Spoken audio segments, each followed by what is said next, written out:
perhaps an odd time given what is happening in the world right now to start talking about shared ownership. But what I would really like to do today is introduce some of the practices that we've worked with on shared ownership, and many of those practices have continued to move forward with their shared ownership plans, whether those are for growth or transitioning ownership, even with all of the craziness that's happening in the world today.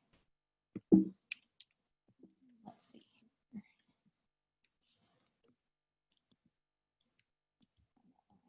there we go.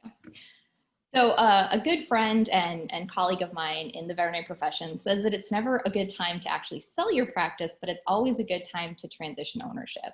And the reason that Mike says this is because there's almost no other place that you can get the kind of return on investment you can get in veterinary medicine with the relatively low risk that we have in practice ownership. So these are 3 real practices on varying different sizes, from 1.5 doctors up to 3.5 doctors, varying degrees of total revenue, varying amounts of assets required to produce that revenue, and then varying profitabilities or EBITDAs, so earnings before interest, taxes, depreciation, and amortization. And so the way we take a quick calculation of return on investment in veterinary practices is we take that profitability or that EBITDA from the income statement, and we multiply that by what's called an asset turnover index. So your asset turnover index is really how much money you're generating in revenue per dollar of assets. So what you can see here in some of these practices, specifically if we look at the 2 larger practices there at the end, we have one practice that is generating about 1.6 million, but it's costing them about $1.2 million in assets to do that. Compare that to practice C there at the end that's generating about 1.4 million, but they're doing it on $155,000 worth of assets. So they're working very, very efficiently, seeing a lot more clients and using the assets that they have. They may also have lower cost assets depending on where the practice is located. So when we multiply that EBITDA times our asset turnover index, we see that in veterinary medicine, we have a very, very high profitability or excuse me, return on investment. So with these 3 practices, we have everything from a 14% return on investment to a 91, almost 92% return on investment. When we compare that to other long-term investments, if you were going the real safe route or the no risk route, the US Treasury bonds are about 2.7% for long-term. If you're in beef or agriculture, that would be closer to 2 to 4%. And then the stock market long-term from 2008 to present averaged about 10.4. So we have a really, really great return on assets or return on investment in the veterinary profession. And for the most part, it's a really low risk investment. But there's obviously a trade-off, as any practice owner or small business owner knows. In order to get that return on investment, we have to trade our time, our stress, and of course, take on management responsibilities instead of focusing on practicing medicine. So today, what we really want to talk about is the role that shared ownership plays in not only growing that return on investment, but also taking away some of those stressors, some of those management responsibilities, and some of that required time. So some of the key areas we're going to talk about today is defining what actually is ownership, what shared ownership is and what shared ownership isn't.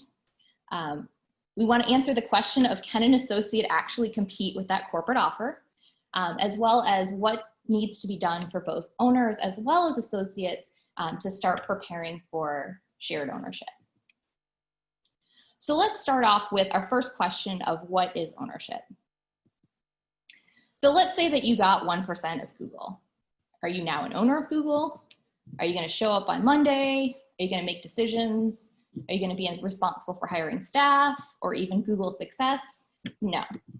What you're going to get is a financial benefit of ownership. So this is the most basic form of ownership. And in a publicly traded company like Google, that would be your shares or your stocks in Google would be giving you that financial benefit or that financial ownership. So when we start to look at the spectrum of ownership, we have what we call an ESOP, or an employee stock ownership plan, which would be similar to that investment for a non-publicly traded company. So for a small business like a veterinary practice, ESOPs are very, very much like that financial benefit of ownership only. The area we're going to focus a little bit more on today is the slightly bigger piece of ownership, the partnerships, the buy-ins, where you're actually trading some of that financial benefit of ownership for actual responsibilities and growth in that practice. Many of you may have done this when you got into ownership, and that's purchasing a well-run practice. The more entrepreneurial of you may have decided to get that no-low practice or that fixer-upper. It's a lot of work up front, but there's a lot of opportunity for growth in that. Even more entrepreneurial people may have decided to go with a startup, and some of you may even be looking at multi-practice ownership if you haven't done multi-practice ownership already. So there's a whole spectrum of ownership, from purely a financial piece to really more of an entrepreneurial piece. And as we move towards the entrepreneurial side, we start to give up some of those veterinary responsibilities to take on the non-veterinary or management responsibilities. We gain increased decision-making power. There is typically more risk, but there's also typically a lot more financial reward. As we move towards purely the ownership side, then we're getting time to focus on veterinary medicine and really just receiving a financial benefit of ownership with minimal effort in decision-making and non-veterinary responsibilities. So as we start to look at ownership, specifically with shared ownership, we need to really start to break it down into its different components. So we talked about the financial benefit or the amount of shares of ownership. There's also the decision-making piece, and there's the management responsibilities piece. And this is just a small part of what may be going into the management responsibilities. Every practice is a little bit different in the management responsibilities that they have. Now, the one big myth that we want to bust right away is that the amount of financial shares that you have when we start talking about shared ownership does not necessarily equal your voice in decision-making or management responsibilities. As these partnerships and the really successful partnerships get structured, financial ownership and shares is one conversation, and voice and decision-making and management responsibilities is really another. And so what we really look for in these partnerships is an opportunity to combine each other's strengths and interests. And there's a practice that we're working with right now. The founding owner is great with the client relations and the finance, but oh man, does he hate HR. And his partner that's coming in as a minority owner is going to be about a 10% owner in his practice, but she's great with HR. She has no problem managing the team, being the bad guy when necessary. So it's a really great fit, and they've already started to divide up those responsibilities. And what's going to happen as we start to build out their partnership a little bit further is decision-making is really going to start to match each person's responsibilities. So the minority partner who's really taking on HR is going to have a lot bigger voice in decision-making when it comes to HR than she's going to have in terms of finance or client relations, where the founding owner is going to have the larger voice in the decisions surrounding finance and client relations. So a little bit more about what shared ownership is and what it isn't. So the first thing is that we're taking some of that financial benefit of ownership and we're trading it for, first and foremost, hospital growth. So if we think about our veterinary practices the same way we would look at, say, a law firm or an accounting firm that brings on partners, I guarantee you that the partners in those firms are not going to give up a dime of their salary in order to bring a new partner on. So in order for them to bring that new partner on, there has to be a clear path and plan to grow that business. That's part of the reason that new partner is coming on. So the same thing happens in a veterinary practice. If you're sharing ownership, one of the reasons you're doing that is to grow that practice. The second thing is that it builds commitment with that associate or new owner, as well as professional growth. So you're taking someone who's just focused on doing a great job as a doctor, working in a practice that hopefully they love, and you're actually bringing them on board and making them an owner in that hospital so that they have that bond with your practice, as well as you're bringing them from being just focused on medicine to really focus on being a leader in that hospital, whatever their role ends up being. And there's many different ways to divide up responsibilities. And some hospitals do it as simple as one person takes on a medical director role and another person focuses really on running the business and the management side. Shared ownership also frees the owner up, the founding owner up, for additional time to do other ventures. Now, just like starting up a business or getting involved in that practice for the first time, those first couple years may not have as much free time as you're onboarding and mentoring your new partner, but the goal is to free up a lot of that founding owner's time to focus on other ventures, whether those are ventures that grow the practice. Maybe you're starting another practice, maybe you have a satellite location, maybe now you just have more time to practice medicine or spend with your family. So that's really the other piece there. And then in many cases, it can be used as a transition plan. Research by the National Center for Employee Ownership really does look at the most simple form, or the ESOP form. And in order to obtain staff retention and business growth, two things really had to happen. There needs to be a voice in decision-making, so that autonomy, that control, and that commitment to that business, and that feeling of ownership, not only of the career, but of that business as well. And then sharing the financial benefit of ownership. So when those two things really came together, now there was greater business growth and staff retention. So what shared ownership is not. So you are not trading the financial benefit of ownership for current performance and responsibilities. Now, this is a little bit of a gray area because some practice owners have already started their associates into some management responsibilities. So there may or may not be a little bit of back pay in that as partnerships are structured, but for the most part, you're going to be increasing responsibilities as well as increasing practice performance. As we mentioned a couple of times here, there's not an equal voice in all decision-making and all management responsibilities. That is completely negotiated between the founding owner and the new partner or partners in the practice. The second thing is it's not stagnant. So as we build out partnership agreements with practices, what we agree on today is most likely going to evolve as that practice evolves. In the case of the hospital I was talking about before, with the founding owner really focusing on finance and client relations, and the new associate owner focusing on human resources, well, right now they're about a 3 1/4 doctor practice. If they suddenly become a 10 doctor practice, that new associate owner probably isn't going to continue to run all of HR. It's going to be time to bring on either a practice manager to handle that, or somebody that really does focus on HR, and she'll continue to mentor and lead that person, but those responsibilities will evolve over time. And unfortunately, it's not guaranteed retention or guaranteed ownership transition. So there is still a chance that partnerships will dissolve or people will go their separate ways.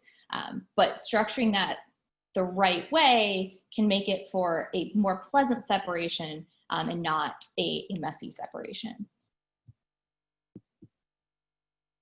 So another thing to really kind of look at this is that you as the founding owner are not giving away what you already built. So this is sometimes difficult for owners because they feel like they took that practice from that 1 doctor, 2 doctor strip mall practice and now have their own building, and there are 3 or 4 or 5 doctors, and it feels like somebody's just sort of jumping in there after everything's been built.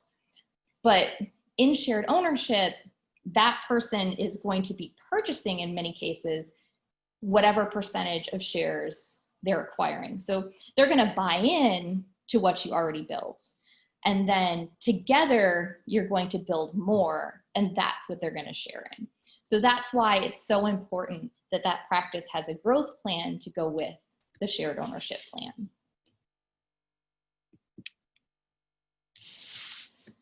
So the next piece is, when do we start, and why is it so important to start early? Oftentimes owners, again, ask, why should I give up what I've built now rather than just waiting till it's time to sell the whole practice. And there's a few reasons why it's so important to start this conversation of shared ownership early. And I would say probably one of the biggest ones is you really want to nurture that ownership mentality rather than the associate mentality.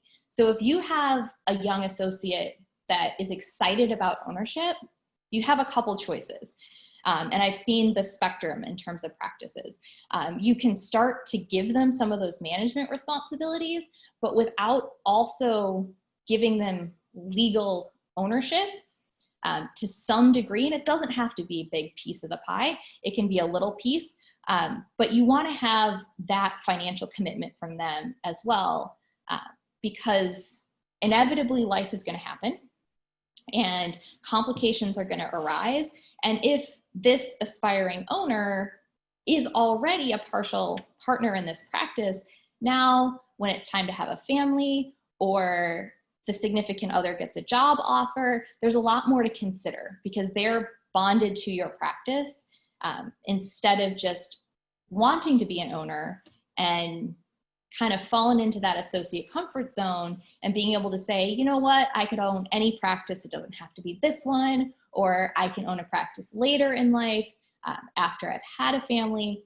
So really taking that ownership drive and nurturing it right from the beginning is really, really important. A few other things is you're going to get greater hospital growth in the long run most of the time. And we're going to see an actual case example where shared ownership allowed a practice to grow from about a 2.5 doctor to a 10 doctor practice by the time the owner was ready to transition out. So instead of him selling a 3 doctor practice, he was able to sell 80% of a 10 doctor practice.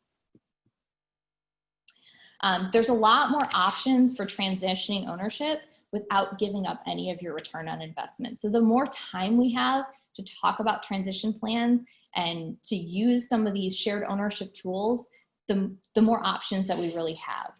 When we're looking at a year to transition, that's a lot harder and there's a lot fewer options than when we start talking about shared ownership 5 or 10 years ahead of time. In fact, I would say a lot of our owners that are doing the shared ownership model are probably actually in their late 40s and early 50s. So there's a lot of people that are using this early because they're really trying to get that growth potential, as well as they've found really great associates that do have an ownership interest or drive or great leadership skills, and they're really trying to nurture those. And then it's another great tool for empowering independent practice owners. And this is perhaps more of a passion area for me, but I think that there's definitely a place for corporate practices, but there's also a place for independent practices. And I think it's really important not only for our up and coming owners or our graduates and younger associates, but I think it's also really important for our profession. An article that was posted in December of last year in Business Insider was looking at the declining generational wealth. And I thought this was really interesting because it really reflects what we're seeing in veterinary practices. So the millennial generation has only about 3% of America's wealth in comparison to the boomers who had 21% of America's wealth at that same age. So why are there all of these financial struggles being faced by the millennial generation? There's a couple things that have happened that have made it a bit more of a challenge to increase wealth. The first being rising housing costs and where millennials are living and working. Rising student debt, and we've seen this quite substantially in the veterinary profession. The aftermath of the 08-09 recession. Not everybody has fully recovered from that. And then I really do think in our profession, the private equity-backed consolidation has also made it really challenging for our younger generation of vets to increase their wealth.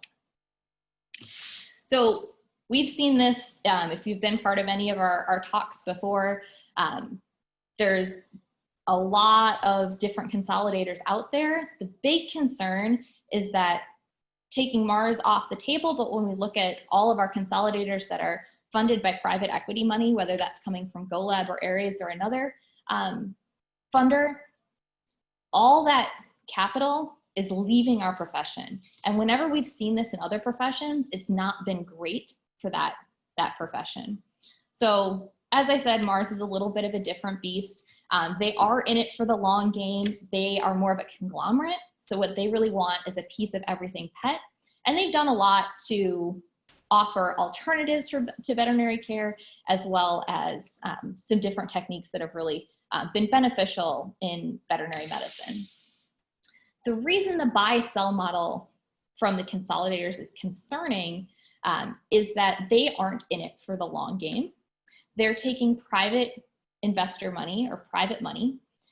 They're using that to purchase veterinary practices, and they're making the choice of, instead of fixing up those practices, they're collecting practices because they know that 50 practices is worth more than one practice. And their goal is to consolidate all those hospitals, sell those hospitals, and then take that return on investment, and instead of that going to benefit the next generation of vets, now that's going to benefit private investment groups.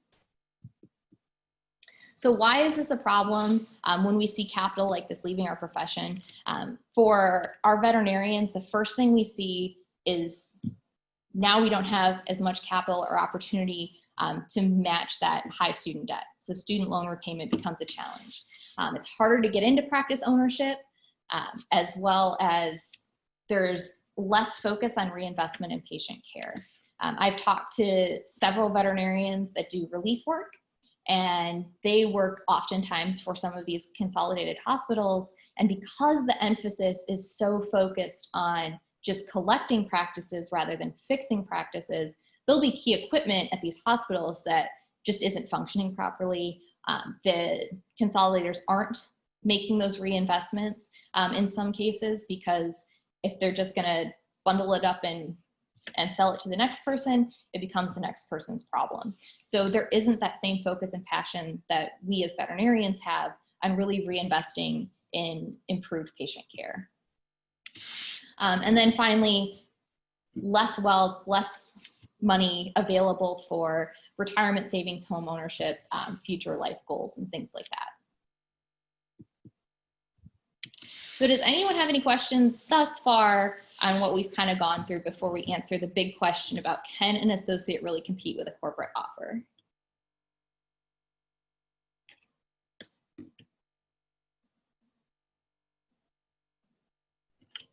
Okay, so we're gonna move on to a case study, and this is an actual practice outside of Atlanta.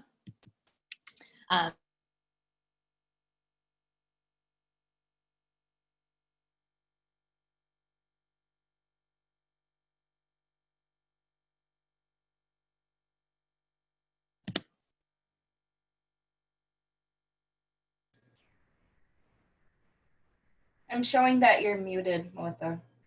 Again, am I unmuted now? Yep, you're good. Okay, perfect. Okay, so this is an actual practice outside of Atlanta. The name has been changed for anonymity, but this hospital was founded in the year 2000 as a single doctor practice. It was a small animal practice renting from a local strip mall. It is now a 10 doctor, at the time of transition was a 10 doctor practice. The owner had relocated to his own building and now started offering pet well-being services like boarding and grooming and doggy daycare. A little bit about the team at Lakeside. They really do aspire to be the community center for excellence in veterinary care and pet well-being. They are essentially an 8 full-time equivalent veterinary practice. They have 5 full-time veterinarians and 6 part-time. They have 12 licensed techs, 9 veterinary assistants, 5 reception staff or client service representatives, and then 6 kennel staff. Just to give you kind of an idea of the hospital's revenue and profitability, they're pretty consistently at about an 18% EBITDA, or earnings before interest, taxes, depreciation, and amortization. And they've had a healthy growth since 2016, going from about a $4.8, $4.9 million practice to a $5.3 million practice. So there's 2 different scenarios here. This first scenario, while these are real corporate offers that the owner received, the ownership and leadership that has been built into this first part of the case don't actually reflect what the owner had decided to do. So in this situation, this reflects a lot of owners and the situation that they're in if they haven't started going down a transition or a shared ownership path. So typically we see that founding owner who has 100% ownership of the practice, and for the most part, they're the chief cook and bottle washer. So they're the sole decision maker in that practice. In this case, the owner is also acting as the medical director. He does have a hospital administrator that handles the overall operations and a practice manager that handles the day-to-day. But again, all of those decisions are really falling on that owner's plate, and it's getting overwhelming. So he has 3 different corporate offers that came across his desk. And so corporate offers come in a couple different flavors. There's offer A, which is the cash at closing, walk away, all is done. You can just leave the keys and you have no other responsibility with that hospital. So in that case, those typically are a little bit lower offers. So that owner received an $8.5 million, not that it's by any means a low offer, but a very good offer, just lower than the other 2 options. Option B and C is what we see a little bit more common, and that is the owner is required to stay on for somewhere between 2 to 3 years in exchange for the rest of the payout. So in option B, it's an extra 1.5 million. In option C, it's an extra 3.5 million. Now, where I see a lot of owners have a difficulty with this, while it doesn't seem like a bad deal to stick around for another 2 or 3 years, practice medicine again, a lot of the reasons that we become owners or entrepreneurs is because we like making decisions. And we like to practice the way we like to practice, not necessarily the way a corporate would like us to practice.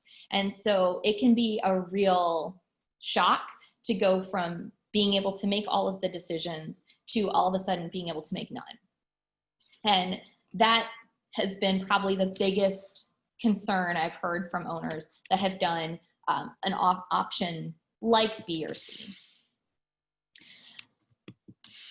Now, this owner also owns the building. So in this example, the deal around the building would be to have a 10-year triple net lease with 2 5-year options at the discretion of the buyer or of the consolidator. The lease would include an annual increase either based on the consumer price index or 3%.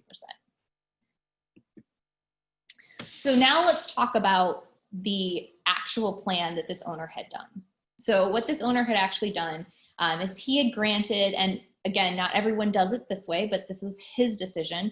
He had granted a 10% sweat equity interest in the hospital to one of his key associates, which with the sweat equity, it means that he didn't require her to purchase or put in any of her money to get that 10% stake. By the end of 2018, when he was ready to transition out, that minority owner had grown her equity stake to 20%. Now that remaining 10% was not gifted to her. She had purchased that through her owner dividends. So instead of taking out her 10% owner dividends, that went into purchasing additional shares based on the current value of the practice that year. In terms of the actual leadership model that this owner had going, he did still have the hospital administrator to handle the overall operations, and that person really reported to him as the founding owner.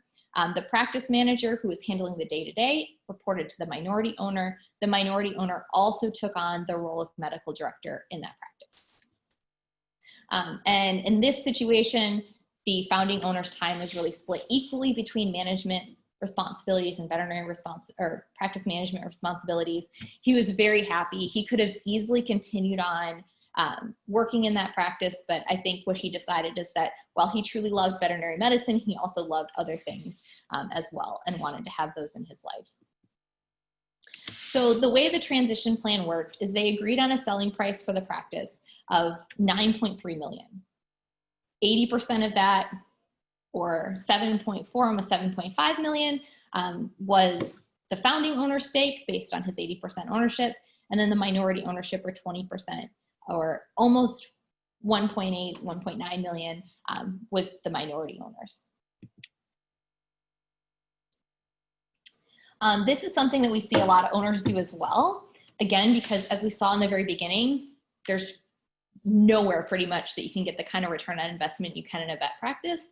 The owner decided to keep in 10% as just a silent partner so he could continue to collect returns on that 10% ownership with a set timeline. So at the end of 10 years, he would sell out that remaining 10%.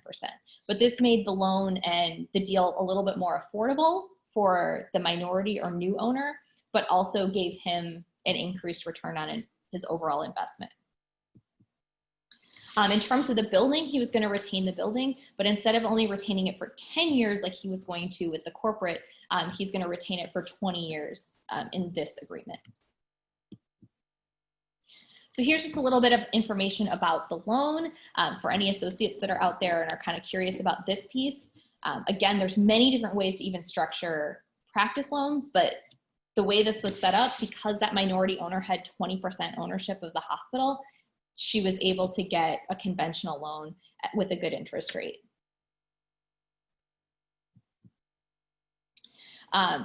Here's a little bit of the projected gross revenue, assuming that they continue to grow 5% per year and that EBITDA remains stable at 18%. And with a good transition and the right market analysis and assessment of growth potential, these numbers would be very doable.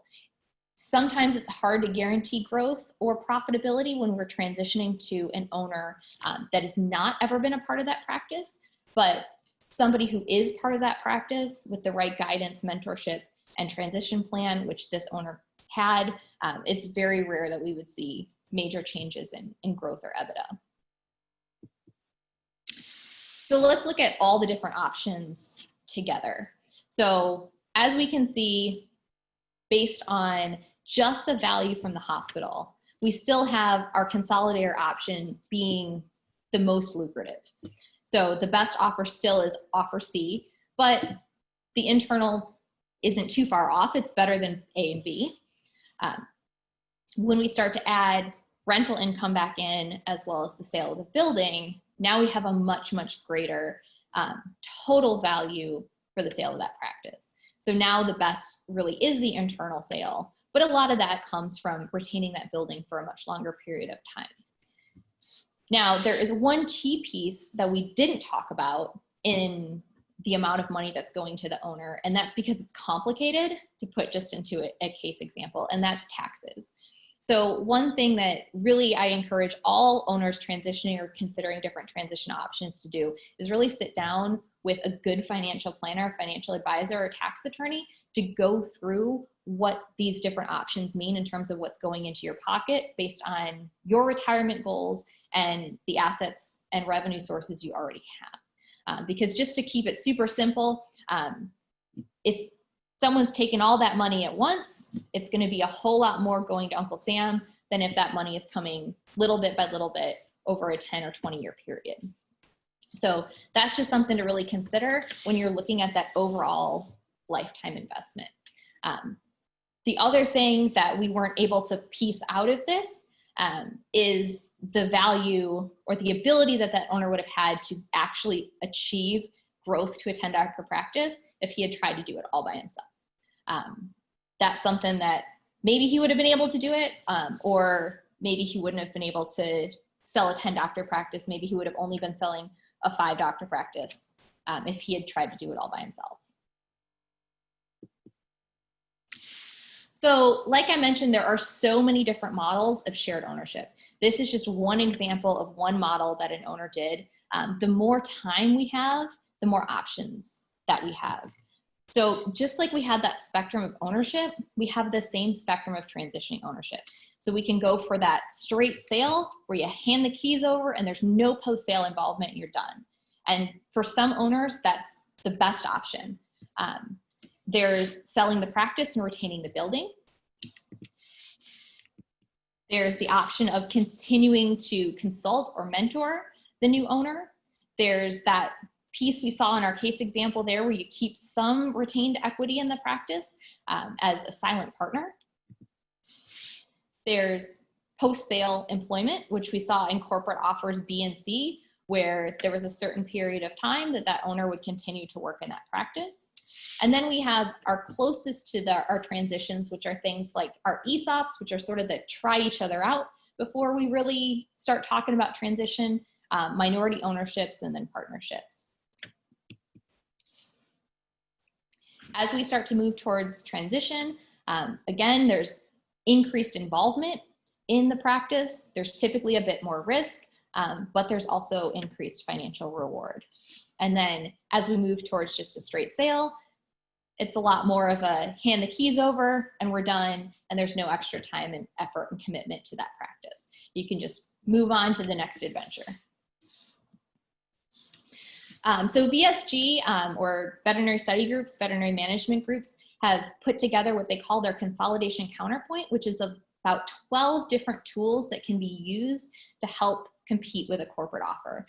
These tools can be used to either achieve the same value for a practice at the end of the day, or exceed the value, as we saw in our case example of the practice.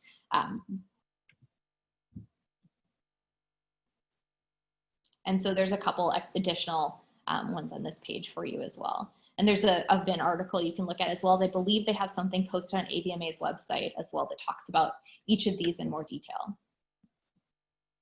So the big question often is financing. So how do we start to talk about financing shared ownership?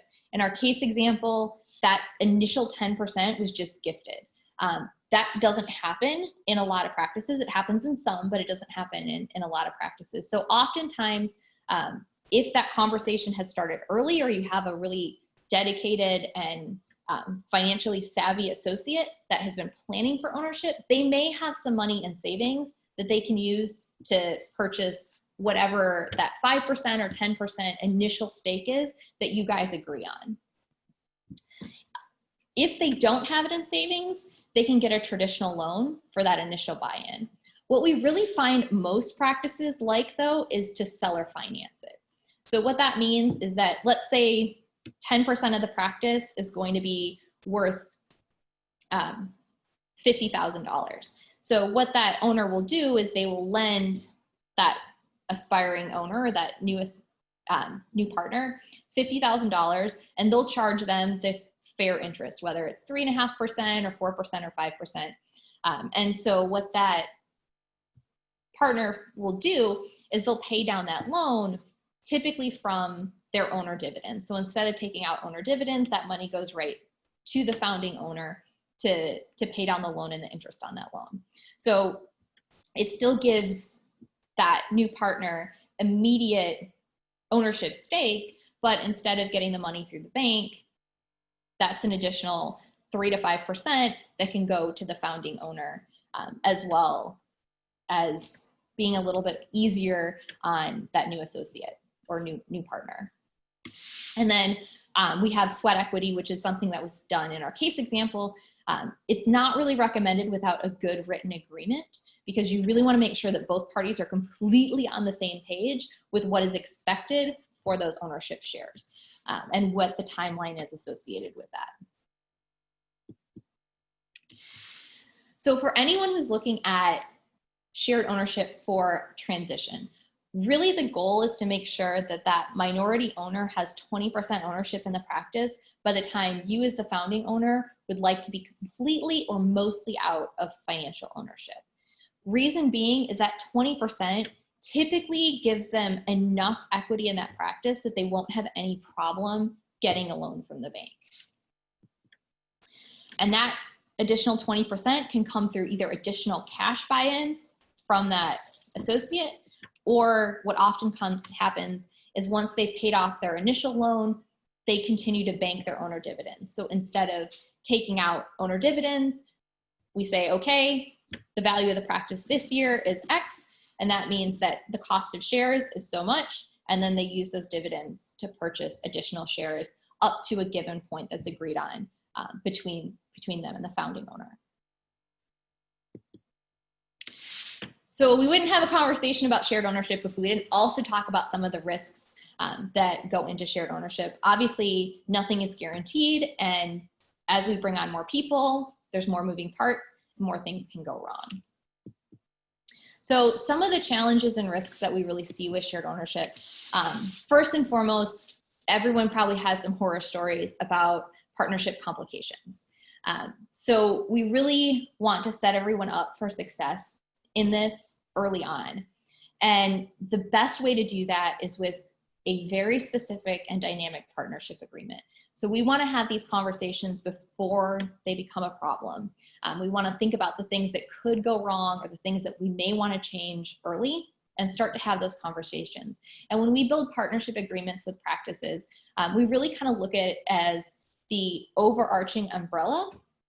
So every hospital has their own goals and systems and care guidelines and performance metrics and things like that. When we start to talk about the partnership agreement, what we're looking at is how are we forming those goals? How are we forming those standard operating protocols or systems and care guidelines?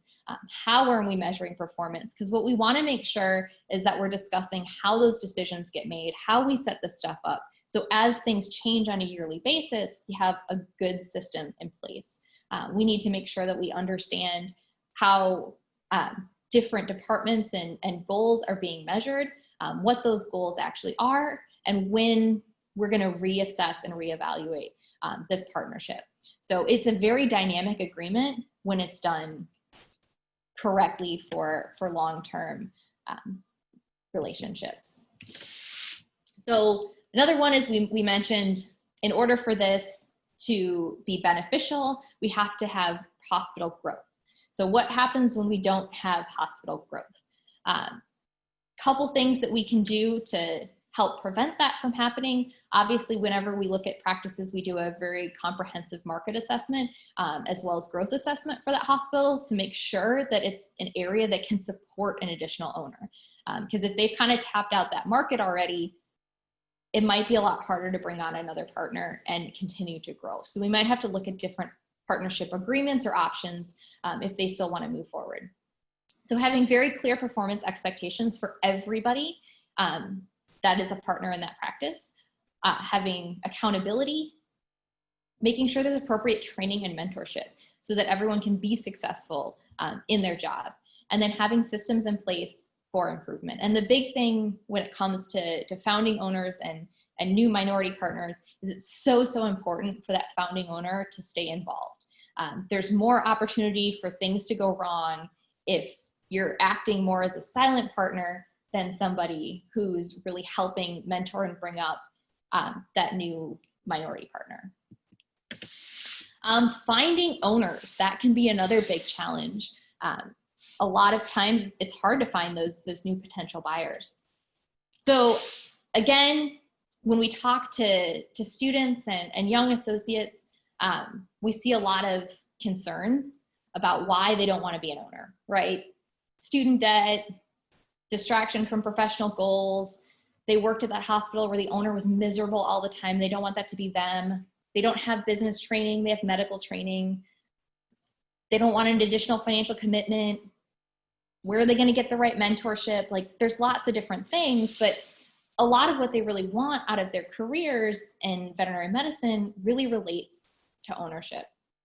And so one of the key things that we can do is start talking about ownership early, making it more approachable, providing opportunities for leadership and training in that practice, and not necessarily just having the conversation around who wants to be an owner, but really looking at the people that are demonstrating a lot of leadership potential in your practice and starting to talk to them about that shared ownership and being open to new models of ownership as well. Models that may be more approachable for the next generation of owner. And then unfortunately we have accelerated timelines. So it's always a possibility that somebody's health fails, that somebody needs to get out of ownership for one reason or another at a quicker time than they originally thought. So talking about this as a potential outcome early is really important. Making sure there's a plan of what we're gonna do if something like this were to happen. And then of course, do we move ahead in a global pandemic?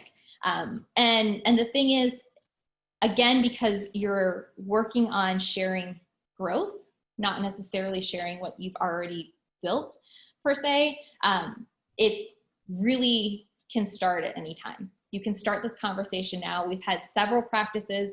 In fact, one of them even started in April when everything was really getting crazy, and they have never been happier that they moved forward instead of waiting. So you can start this anytime, even if it seems like it's not ideal. It's just one of those risks that we all have to talk about and make sure that we're all okay with. And if everybody's okay, then it's all right to move forward. And so the last thing I really want to talk about with you guys today is how do you start preparing, whether you're an owner or you're an associate, for a path in shared ownership. So the first thing each person needs to really ask themselves is, why are you interested in shared ownership? So as the founding owner, that may be a focus on growth right now. Maybe you are in your early 50s and you're just not interested in transitioning anytime soon, but you have some key people that you'd like to continue to have as part of your team. And you don't want to have to look for a buyer when you need one. So growth can be a great reason. If you are closer to that transition period, maybe you're focusing on shared ownership really as a transition tool, or it might be both. If you're an aspiring owner, it may be job security, it may be wealth accumulation or return on investment, it may be an increased role in decision-making, an opportunity to plan for retirement or student loans. So there's many different reasons why someone may want to get into shared ownership early on in their career. If you're the founding owner and you're really focused on growth, the big question you want to ask yourself is, do you want to have 100% of that personal pan pizza, or do you want to maybe just have 75% of that extra large pizza? If we think back to our case example, would that founding owner have been able to grow to a 10-doctor practice and not completely lose his mind? Maybe, maybe not. But he had a much better quality of life by sharing ownership and having a smaller percentage of a much larger practice than having a large percentage of a smaller practice. If you're a founding owner and you're thinking about transitioning, so your goal is transitioning, not so much growth, then there's a few questions that we really want you to consider as we move forward. So the first thing is, what matters the most to you? And that might be the vision or cause that you founded that practice on. So is that something that you want to continue on after you've retired? Is it the financial health or that return on investment? Is it the health of your team? So what's going to be the fate of your associates and your technicians and your staff and the practice culture and everyone who helped you get to where you are? Is it the community, the clients that you served? So what's really the most important to you? And once you know that, that kind of helps you decide what model of transitioning or selling your practice is going to be best for you. Another really big key place or piece is time. So what role is time going to play for you? And when we talk about, again, that transition, we're talking about two pieces. So when would you like to be out of the management responsibilities, and when would you like to be out of financial ownership? These are not necessarily the same timeline. However, because of that risk factor, typically they follow each other a little bit more closely. So by the time you're out of majority financial ownership, you're also out of majority management. Very rarely do we have someone transition out of majority of management before they transition out of financial before they transition out of management. So looking at that spectrum, knowing the answer to those questions that you've had, where do you feel the most comfortable? So what options seem to be the most appealing and best to suit those needs and those goals? If you are an aspiring owner, again, you've got your spectrum of ownership. So what style of ownership really feels like it's going to be the best fit for you? And then paying attention to what practice is right for you. It might be the practice that you're in right now, and it might not be. So there's a couple things that you need to understand for yourself. The first is, what are your cash flow requirements, or what is the amount of money you need to take home to pay your bills? And then what are your long-term wealth goals, whether that's to cover student debt, whether that's for retirement. But you're going to have to figure out what that balance is and what those numbers are, and figure out whether or not that practice can align with those goals. The next is the growth potential of the practice. Can the practice really accommodate another owner? And if it can't accommodate another owner, what are the other options that we may have to get growth in that practice? Culture. Are you a good fit for the culture? Are you a good fit for the community? So these are all really key things that make you a successful fit in that practice before we even talk about your skills as a manager or a leader. Once we start to break into those management responsibilities, you really want to think about which of those responsibilities you really want to own. Where are your strengths and where are your interests? And it's okay to say, I don't know. Because if you haven't ever done these things, you may not know whether or not you would be good at them or whether or not you would like them. But as you look at the different management responsibilities, you really kind of want to think about it in a couple ways. Is this something that you love? It's really fun and interesting. Is it something you don't mind doing? Is it something you absolutely hate doing? Because if you absolutely hate it, that's something that we either need your partner to be able to pick up the slack on, or it's something we really got to try to figure out how to outsource as quickly as possible. And then if you don't know, then that's where we need to have a good communication between both partners and let you try out some things with the right coaching and mentorship. See if it's your thing. If it's not your thing, then we transition you to something else. When it comes to financial ownership, and this is another conversation between both partners, or in some cases multiple partners, because I didn't really talk about that, but it isn't necessarily just a two-person partnership. When we talk about shared ownership, you can have multiple partners involved here. But what percentage of ownership are you comfortable starting with? That might be based on your budget. It might be based on your level of commitment at this stage of your life to additional management responsibilities and hospital growth. It may be a limit set by the founding owner or a recommendation set by the founding owner, or it could have to do with your long-term ownership and wealth accumulation goals or needs. As you start to think about your transition timeline, so as you think about taking on more responsibilities in that practice, the first question you want to ask yourself is, do you actually want to be 100% owner of this practice?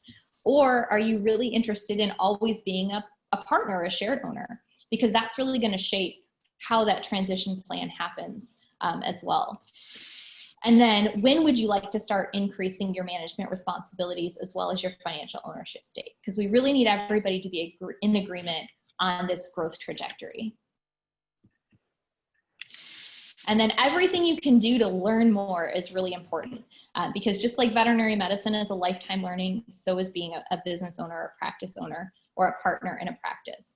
So not only are you going to focus on some of the financial and operations areas like the economics, financial statements, the practice information management systems, the key performance indicators, you're also going to focus on some of the human resources, the leadership, the culture, the management, the marketing. And then it's really important to know how you learn this stuff best. So do you learn well in CE with the right books, mentorship, a mixture of all of the above, hands-on? What's your learning style for a lot of this stuff? Because that's really important for both partners to understand as we build this out. And then finally, taking on any opportunity to start to be either a leader in your practice or your community or both. So our key take homes for today, shared ownership is something that everyone can really help everyone grow better together and keep independent veterinary voices and values in veterinary medicine, which I think is really, really important as a vet as well. Just like there's any style of medicine for every veterinarian, there's a style of ownership for every veterinarian as well, whether it's purely that financial investment side or it's as extreme as being a multi-practice owner. Our answer to our question about can an associate really compete with a corporate offer? The answer is yes. It just takes perhaps a little bit more time and creativity to make that happen. And then preparing for shared ownership really does start today, whether you are a founding owner that's looking to grow or transition your practice, or you're an aspiring owner looking to get into practice ownership. So whether you're the associate or the owner, go out there, own your DVM, and continue to grow better together. So with that, if anyone has any questions, very special thank you to VHA for allowing me to chat with you guys today. And if anyone has any questions on shared ownership, we can talk about them now with sort of our last 5 minutes, or feel free to contact me either by email or phone, or contact VHA.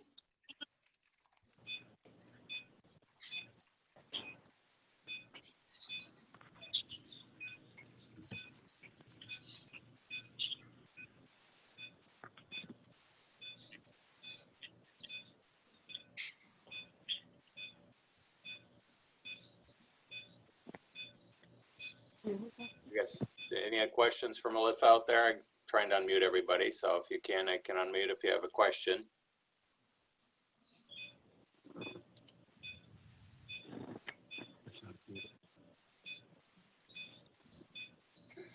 All right, well, not hearing anything, Melissa, unless there's somebody trying. All right. No. I want to thank Melissa and everybody. Melissa Maddux works a lot with VHA and is another resource for you. She's our go-to for these kinds of support with the ownership questions, and she can help you with your transition plans, your long-range planning, all of the above. So I encourage you to you can contact us and we can put you in contact with Melissa, or you can get her information directly from the information on the presentation today. We have recorded it, and we will be having the slides available as well. So there'll be links on the website, plus emails will go out to everybody that was on the call. So thank you, Melissa. Thank you guys so much. I really appreciate it. Have a great day, everyone. You too. Thanks.